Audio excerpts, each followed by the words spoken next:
Bien-aimés dans le Seigneur, peuple de Dieu, partout où vous nous suivez dans le monde entier, nous vous saluons au nom de Jésus-Christ. Nous, c'est la communauté des églises de Jésus-Christ, chemin de Damas, paroisse Mission évangélique Rehoboth, que dirige votre humble serviteur, le pasteur Israël Kassenda. Notre paroisse est en République démocratique du Congo, dans la ville de Lubumbashi. Nous vous demandons de nous suivre, d'appeler vos amis. Nous vous demandons aussi de partager ce message partout où vous allez le suivre. Que le Seigneur vous bénisse. Aujourd'hui, nous avons un message à vous donner en ce dimanche pascal. Le dimanche très important pour nous chrétiens, même pour vous qui n'avez pas encore reçu le Seigneur. Nous allons lire la parole dans le livre de Jean chapitre 1er, le verset 29. Rapidement, nous lisons ce message. Jean chapitre 1er, le verset 9. Le verset 29 plutôt. On va lire la parole du Seigneur. Ouvrez vos Bibles. La Bible dit, le lendemain, il vit Jésus venant à lui et il dit, voici l'agneau de Dieu qui ôte le péché du monde. Père, nous te disons merci pour ce message. Ouais, cette parole, ouais, l'orateur, et tous ceux qui vont suivre ce message soient édifiés, bénis par toi, que le Saint-Esprit fasse son travail dans leur cœur, dans leur vie. Les malades qui sont dans les hôpitaux, en cette période de confinement, cette période de crise sanitaire, nous prions que le Saint-Esprit fasse son travail au travers de ce message. Au nom de Jésus-Christ, Amen. Le thème que nous vous amenons aujourd'hui s'intitule « Épargner ». Que le Seigneur vous bénisse. Notez « Épargner ». Bien-aimés dans le Seigneur, dans notre introduction, en ce dimanche de la Pâque, et je vous ai dit que nous allons parler de la Pâque, mais notre thème s'intitule « Épargner ». La Pâque veut dire quoi? La Pâque de l'hébreu, c'est Pekash, qui veut dire passer outre. Autrement, épargner. En hébreu, la Pâque veut dire épargner. Lorsque j'ai lu cette définition en ce jour pascal, en ce dimanche pascal, le Saint-Esprit m'a touché. Le Saint-Esprit m'a inspiré et il m'a poussé de vous prêcher sur épargner. Épargner veut dire quoi? Épargner veut dire mettre de côté, mis à part. Lorsqu'on parle d'épargner, cela veut dire quelqu'un était en danger. Quelqu'un était en danger, alors on l'a épargné face à ce danger. On l'a évité de vivre le danger, de subir, de connaître le danger. Celui qu'on a épargné, c'est celui qu'on a évité au pire. C'est celui qu'on a évité, on a soustrait au danger, à un malheur quelconque, à un fléau, ou bien, autrement dit, d'une manière biblique, celui qu'on a épargné, c'est celui qu'on a sauvé. C'est celui qu'on a sauvé. Alors, bien-aimé dans le Seigneur, pour être épargné, j'ai compris qu'il y a trois choses à faire. Il y a trois choses à avoir. Il y a trois choses qu'il faut réunir. Et les trois choses sont lesquelles? La première des choses, pour être épargné, il faut qu'il y ait un agneau. Deuxième des choses, pour être épargné, il faut que l'agneau soit immolé, c'est-à-dire l'immolation de l'agneau. Troisième des choses, pour que quelqu'un soit épargné, il faut le sang de l'agneau. Nous allons parler de la première chose, être agneau. Et là, je m'en vais dans notre passage, nous avons lu, la Bible dit, lorsque Jean-Baptiste bien sûr, a vu Jésus de Nazareth en train de passer, Jean était assis avec ses disciples. Directement, il a présenté Jésus. Il a dit à ses disciples, voici l'agneau de Dieu qui ôte les péchés du monde. J'ai compris par là que toutes les années, tous les prophètes qui sont passés, ils cherchaient l'agneau. Ils attendaient l'agneau. Ils avaient besoin de l'agneau. Alors, au temps de Jean-Baptiste, un beau jour, il était assis il a vu l'agneau en train de passer. Et il a crié, il a présenté l'agneau à ses disciples. Voici l'agneau de Dieu qui ôte les péchés. Alors il n'y a que lui qui pouvait ôter les péchés. La terre, l'humanité n'attendait que l'agneau. Alors la première condition pour être épargné, il faut l'agneau. Il faut nécessairement l'agneau. S'il n'y a pas un agneau, si vous n'avez pas l'agneau, vous ne serez pas épargné. Si l'agneau n'est pas dans votre vie, vous ne serez pas épargné. Si l'agneau n'est pas dans votre maison, vous ne serez jamais épargné. Si l'agneau n'est pas dans votre famille, dans votre couple, vous ne serez jamais épargné. Si en cette période de crise sanitaire, vous n'avez pas l'agneau, vous ne serez jamais épargné. Jean a présenté l'agneau à ses disciples. Voici l'agneau. Il a montré au monde, voici l'agneau. Il n'y a que lui qui le connaissait à cette époque. Il n'y a que lui qui avait la révélation de l'agneau. Souvenez-vous, la Bible dit, pendant qu'il baptisait, il dit, celui qui m'a envoyé baptiser m'a dit, celui sur qui tu verras l'Esprit descendre comme une colombe et demeurer sur lui, c'est celui-là l'agneau.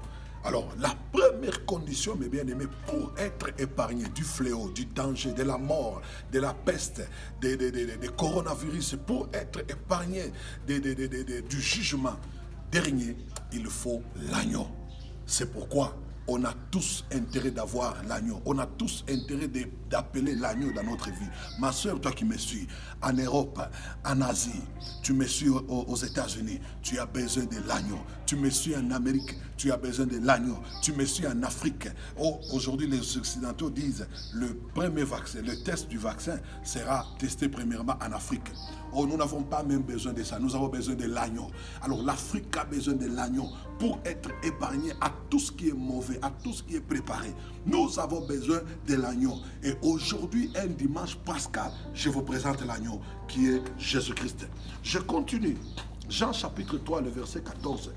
La Bible dit, comme Moïse éleva le serpent des reins dans le désert, il faut nécessairement que, de la même manière, oui, que le Fils de l'homme soit élevé à la croix.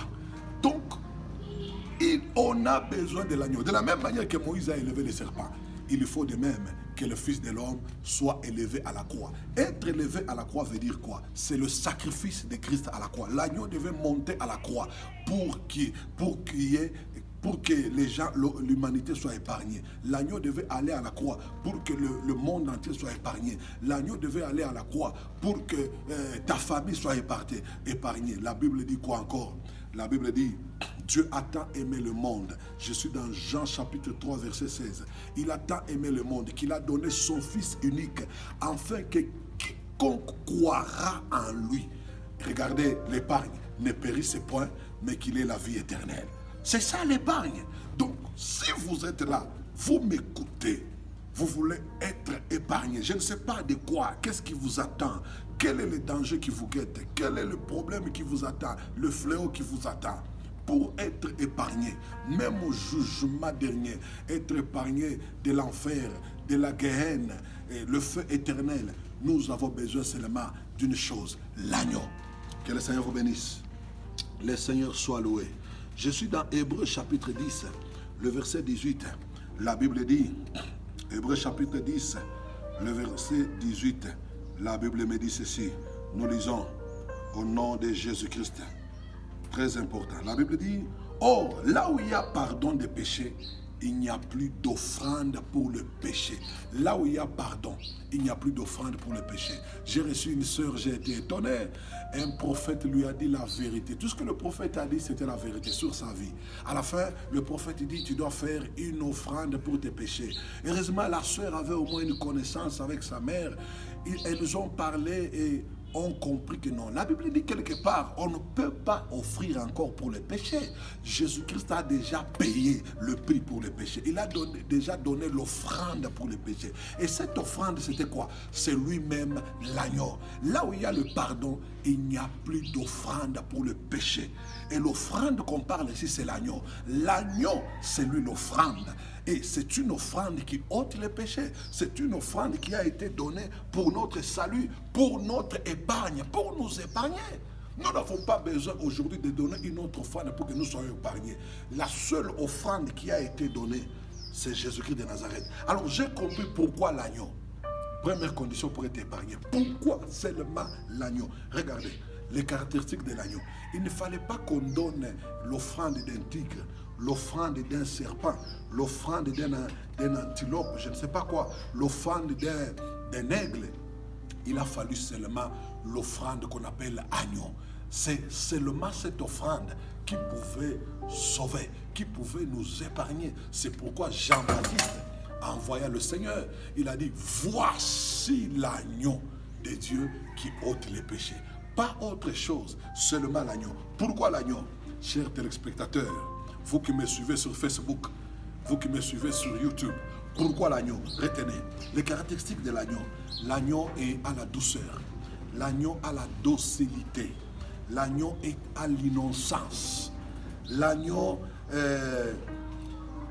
est capable de se sacrifier en faveur de l'autre, en faveur d'autrui. Il prend la place d'autrui. C'est pourquoi, lorsqu'il fallait que Pilate libère les 2 prisonniers, la Bible dit ceci.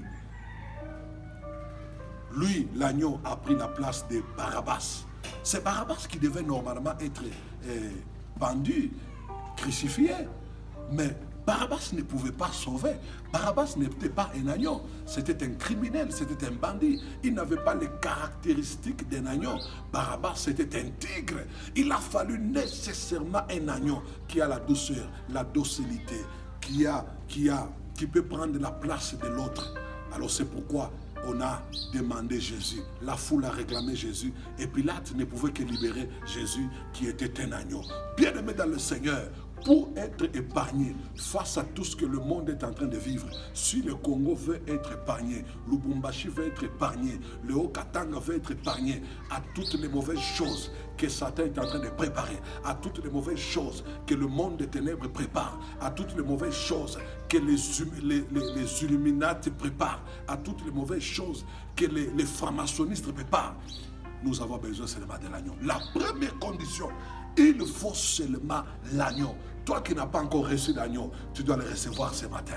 Toi qui n'as pas encore eu l'agneau, tu es encore dans le péché, dans le mal, dans l'occultisme. Tu as besoin de l'agneau ce matin. Tu as besoin de l'agneau ce matin. Toi qui as des problèmes de stérilité, tu as besoin de l'agneau. Tu es face à la mort, tu es à l'hôpital, dans la réanimation. Tu m'entends. Peut-être tu viens de te réveiller ce matin. Tu viens de te réveiller d'un coma. Tu m'entends. Tu as besoin de l'agneau. Et l'agneau qui ôte les péchés, ce n'est que Christ. L'agneau qui nous épargne, ce n'est que Christ. La deuxième condition pour être épargné, il faut l'immolation de l'agneau. C'est-à-dire, l'agneau soit immolé. Être immolé veut dire quoi? C'est-à-dire, tuer, massacrer, égorger. Par là, je vais d'abord vous dire que le diable ne sera jamais un agneau. Il ne le sera jamais parce qu'il n'a pas les caractéristiques de l'agneau. Pour être deuxième condition, il faut l'immolation de l'agneau. Et immoler veut dire quoi? Tuer, massacrer, égorger. Or, Jean chapitre 10, le verset 10, la Bible dit, le voleur ne vient que pour dérober, détruire, égorger. C'est ça le rôle du diable. C'est ça son rôle, c'est ça sa nature. C'est ça ses caractéristiques. Lui, il vient pour tuer. Il ne vient pas faire autre chose. C'est ça sa nature. Or, l'agneau, sa nature, c'est se donner à la place de l'autre. C'est sacrifier à la place de l'autre. L'agneau se donne. La Bible dit dans Ésaïe 54 ou 53, il n'a pas ouvert la bouche lorsqu'on l'a mené à l'abattoir. Il était comme un animal qu'on a mené à l'abattoir. Il n'a pas ouvert sa bouche. Il a pris la place de l'autre. Lui qui était sans péché, mais il s'est fait pécheur. La Bible dit qu'il soit pendu, celui qui meurt à la croix. Jésus-Christ ne méritait pas la croix, mais il a pris la place des pécheurs. Et les pécheurs, ce n'était que nous, bien-aimés dans le Seigneur. La deuxième condition, l'immolation de l'agneau. C'est-à-dire que l'agneau se sacrifie. Jésus-Christ s'est sacrifié. Par sa mort, nous avons été sauvés. Par sa mort, il a vaincu le péché. Par sa mort, il a vaincu même la mort. Alléluia. Que le Seigneur vous bénisse. Jean chapitre 10, le verset 10, nous avons déjà lu. Nous pouvons lire dans Hébreux chapitre 10, verset 5 à 7. Je m'en vais très vite parce qu'on a peu de minutes. Hébreux chapitre 10, verset 5 à 7. Écoutez ce que la Bible dit. C'est pourquoi Christ, entrant dans le monde, dit, tu n'as voulu ni sacrifice ni offrande, mais tu m'as formé un corps. Tu n'as agréé ni holocauste, ni sacrifice pour le péché. Alors j'ai dit, voici, je viens. Alléluia. Ici, la Bible est en train de parler des anciennes offrandes qu'on donnait pour être sauvé, pour être épargné. À un certain moment, l'Éternel n'a voulu ni sacrifice, ni offrande. Il n'a agréé ni sacrifice, ni offrande. Il a formé le corps de Christ. Christ a pris le corps, la chair. La parole s'est faite chair. Il a porté cette chair, la chair du péché. Et il est venu. Il dit, c'est pourquoi je viens. Il est venu faire quoi? Hébreux chapitre 9, verset 28. Christ est venu faire quoi? Suivez-moi très bien, peuple du Seigneur. Vous serez bénis par ce message. Il est venu faire quoi? La Bible dit, de même Christ qui s'est offert une seule fois pour porter les péchés de plusieurs, apparaîtra sans péché une seconde fois. De même Christ qui s'est offert une seule fois pour porter les péchés de plusieurs, il apparaîtra. Christ s'est offert une seule fois. J'aimerais dire à l'humanité qui m'entend, Jésus-Christ ne s'offrira plus jamais une seconde fois. Il ne s'offrira plus jamais. La Bible dit, il s'est offert une seule fois pour porter les péchés de plusieurs. S'offrir une seule fois, c'est quoi? Il s'est donné à la mort. Lorsque vous lisez la Bible, quelque part, il dit, je crois que c'est dans Jean, il dit ceci, j'ai donné la vie de moi-même. On ne me l'a pas arrachée, je l'ai donnée de moi-même et j'ai le pouvoir de la reprendre. Il a même dit à Pilate, j'ai donné ma vie de moi-même. Tu ne m'as pas arraché. Je suis capable de reprendre ma vie. Et s'offrir, c'est la mort. Christ s'est offert à la mort. Il s'est donné lui-même à la mort. Il ne s'est pas pendu lui-même, mais il s'est donné lui-même à la mort. Il était capable de descendre à la croix. Il était capable d'appeler son armée.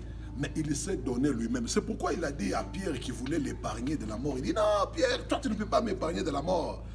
J'ai le pouvoir de refuser cette mort. J'ai le pouvoir sur la mort. Mais pour l'instant, je me donne moi-même. La Bible dit, tu m'as formé un corps, c'est pourquoi je viens. La deuxième condition, c'est la mort de Christ. Si Christ n'était pas mort, l'agneau n'était pas mort, peuple du Seigneur, nous ne serions pas épargnés. Nous ne serions pas sauvés. Si nous sommes épargnés, nous sommes sauvés, c'est à cause de sa mort. La mort de Jésus-Christ est une victoire pour nous. La mort, il n'y a personne d'autre qui était mort comme Christ. Écoutez, bien-aimés dans le Seigneur, monde entier, suivez-moi. Personne d'autre ne vous épargnera. Il n'y a que Christ qui nous a épargnés, nous tous. Même aujourd'hui, le monde entier qui est en train de vivre ces fléaux, le monde entier qui a fermé les portes des aéroports, le monde entier a suspendu les activités, la production, les usines ont fermé. Si nous voulons être sauvés, il n'y a personne d'autre. Il n'y a que Christ qui a réuni les trois conditions. Première condition, il est l'agneau. Deuxième condition, l'immolation de l'agneau, c'est-à-dire le sacrifice de l'agneau. Il est mort. Il n'y a que lui. En dehors de lui, aucun chef d'État ne peut réunir ces trois conditions. En dehors de lui, aucun leader religieux, aucun guide religieux ne peut réunir ces trois conditions. Alors je m'en vais à la troisième condition, c'est par là que je clôture. La troisième condition, c'est le sang de l'agneau. Il a fallu que l'agneau fasse couler son sang. Par son sang, nous sommes épargnés. La Bible dit dans Hébreux, chapitre 10, le verset 19, au moyen de son sang, au moyen du sang de l'agneau, nous sommes sauvés par son sang, au moyen de son sang. Il n'y a que son sang qui sauve. Le sang des animaux de bouc, le sang de ton père ne peut pas te sauver. Le sang de je ne sais pas de qui ne peut pas te sauver. Seul le sang de l'agneau. Exode chapitre 12, le verset 13. Exode 12, le verset 13. La Bible dit, le sang vous servira de signe. On parle du sang de l'agneau. C'était dans l'Ancien Testament. Mais ça préfigurait. C'était l'image de Christ. C'était l'ombre des choses à venir. Le sang vous servira de signe. Même aujourd'hui, si ce sang de Christ te couvre, tu seras épargné. Je suis dans Exode chapitre 12, verset 13 toujours, la Bible dit, je verrai le sang et je passerai outre. C'est ici même la quintessence de mon message, le soubassement de mon message, la vérité de mon message, être épargné. Lorsque le malheur viendra, lorsque le fléau viendra, la mort viendra, la maladie viendra, le coronavirus viendra, lorsqu'il verra le sang sur les Africains, le sang sur les Européens qui croient en Christ, la Bible dit, je verrai le sang. Corona verra le sang, il passera outre. Le problème là qui te dérange, il verra le sang, il passera outre. C'est alors que tu seras épargné. J'aimerais vous donner un verset qui va vous troubler et je termine mon message. La Bible dit, je suis dans Matthieu chapitre 27, le verset 24 à 25. La foule qui criait qu'on crucifie Jésus-Christ. Est-ce que vous savez que cette foule a été épargnée? Est-ce que vous savez que cette foule a été sauvée? Elle croyait accepter, valider la crucifixion de Christ, l'immolation de l'agneau. Mais par cette validation-là, cette foule a été sauvée, cette foule a été épargnée. Matthieu chapitre 27, le verset 24 à 25. Écoutez ce que cette foule a dit. Pilate dit, je ne vois rien de mauvais dans cet homme. Je le trouve innocent. Alors, je veux le relâcher. La foule a crié, non, que son sang retombe sur nous et sur nos enfants. Oh, lorsqu'il y a le sang de l'agneau sur vous, vous êtes épargnés. La mort ne va pas vous frapper. Le fléau ne va pas vous atteindre. Le mal ne va pas vous toucher. Vous êtes épargnés. Cette foule a crié, non, que son sang retombe sur nous et sur nos enfants. Je crois par là que cette foule a été épargnée. Que le Seigneur vous bénisse. Il n'y a que lui qui peut sauver. Il n'y a que lui qui épargne. Donc il faut trois choses. Être agneau, l'immolation de l'agneau, le sang de l'agneau. Il n'y a que Christ qui a réuni ces trois conditions pour être épargné. En dehors de lui, personne n'épargne. Aucun homme ne peut épargner. Seulement Christ. Toi qui m'entends, si l'agneau est en toi, comme il est mort pour toi, il a versé son sang, tu seras épargné. Je prie que cette maladie, tu sois épargné de la maladie. Je prie que tu sois épargné du célibat, de l'échec, de la mort, de l'accident. Pendant que tu m'entends, voici ma prière sur toi. Sois épargné au nom de Jésus-Christ. Que le Seigneur vous bénisse.